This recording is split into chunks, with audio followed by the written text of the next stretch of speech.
Good morning, everybody. Welcome to Cryptids and Critters Paranormal. I'm your host, the Deuster. Today we're going to talk a little bit about orbs. Over the years, strange glowing balls of light have been witnessed by many people all over the world.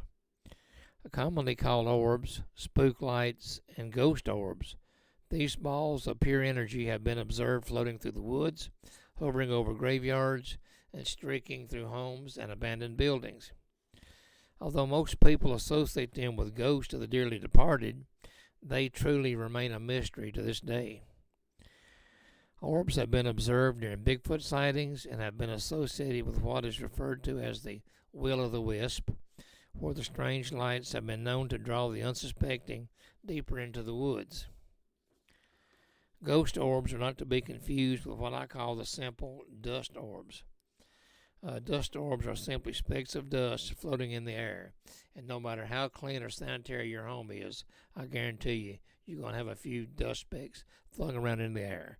They are moved around by your ventilation system, by your ceiling fans, and even the simple act of walking through a room will stir up dust specks into the air. Now, as these specks of dust float in front of your camera lens, they're illuminated by the flash and it will appear in your photos as an orb. These orbs will have a translucent look to them, and some even appear to have a face in them. Be advised, these are nothing paranormal and not to be confused with a true ghost orb. The true ghost orb glows under its own power and will not illuminate anything in its surroundings.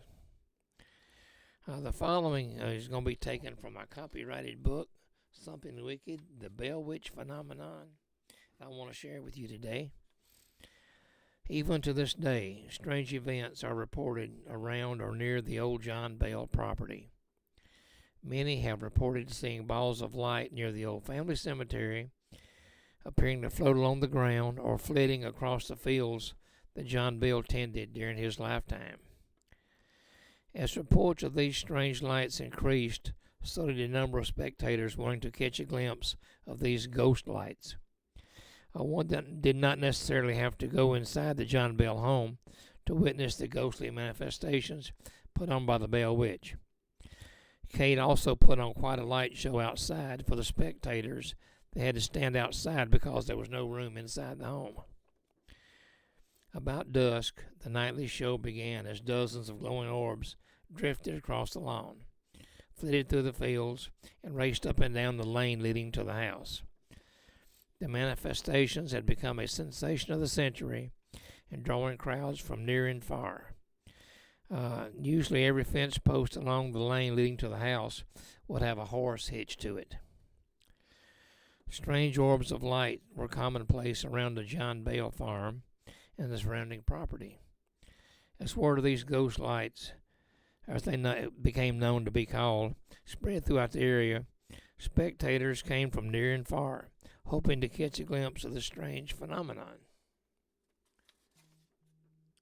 On one such outing, it almost ended in tragedy.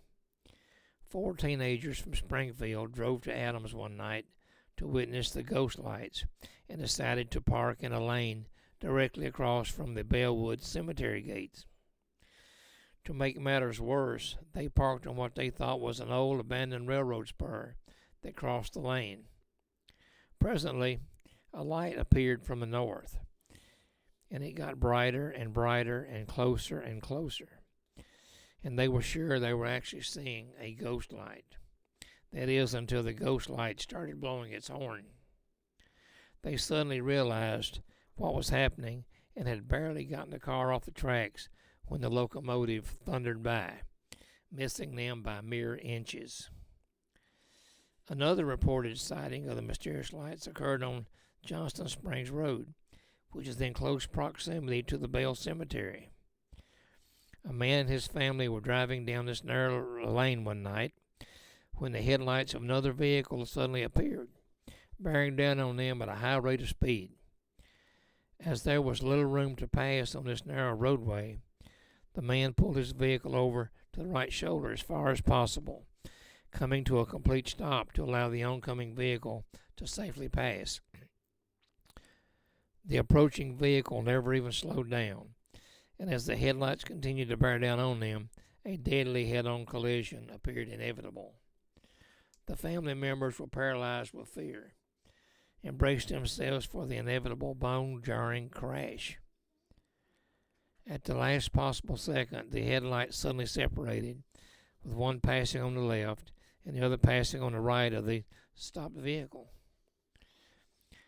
Staring in the rearview mirror, the terrified driver sat frozen behind the wheel as he watched the lights speed on down the road and disappear over the crest of a hill. And it was several minutes before he summoned the courage to continue on. Now, located across the main highway from the Bellwood Cemetery is the Batts Family Cemetery, where old Kate Batts and her husband are alleged to be buried. Once a popular site for the local teenagers to visit, there have been many strange and unexplained occurrences witnessed there. In one particular instance, one of the local boys and his girlfriend were taking a midnight stroll through the cemetery one moonlit winter night when the fragrant scent of wild roses wafted through the air. Knowing there were no roses in bloom at that time of the year, they began to look around in an attempt to determine the source of the delicate fragrance.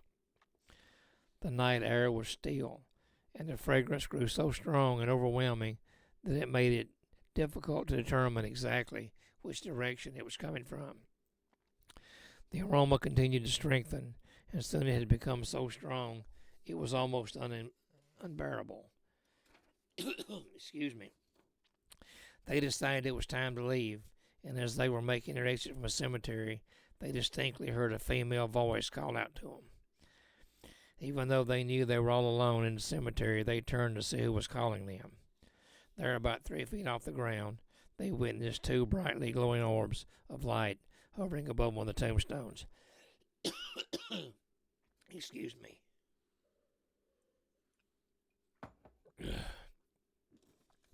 Fascinated, they stood frozen in place and watched as the glowing orbs hung motionless in the air.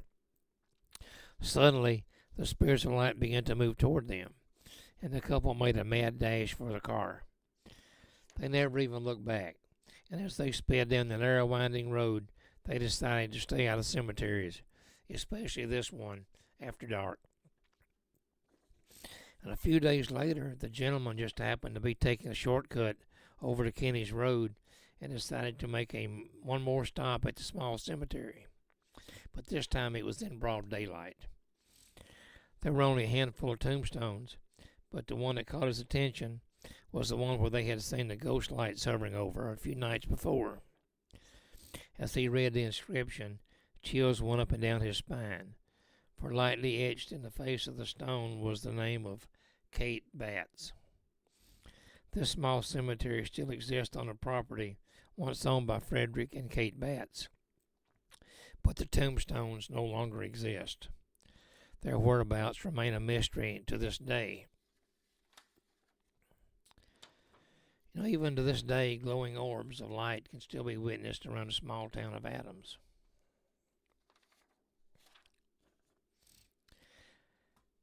I hope you enjoyed watching this short video. Most of the info I read to you came from my book, Something Wicked, The Bell Witch Phenomenon, which is available on Amazon, Moss's Restaurant in Adams, Tennessee, the Robertson County Archives in Springfield, as well as from my Soggy Bottom bookstore. I maintain an inventory here at my home, and if you'd like a signed autographed copy of any of my books, shoot me an email to ghosthunter911@gmail.com. Once again, that is ghosthunter911@gmail.com, and I'll make sure you get a signed copy delivered to your mailbox. I do accept Venmo, PayPal, Cash App, and personal checks. And if you like what I'm posting on this channel, please subscribe to it, give it a like, and share it with your friends. Once again, this is a Dooster. Thank you for watching, and have a great day.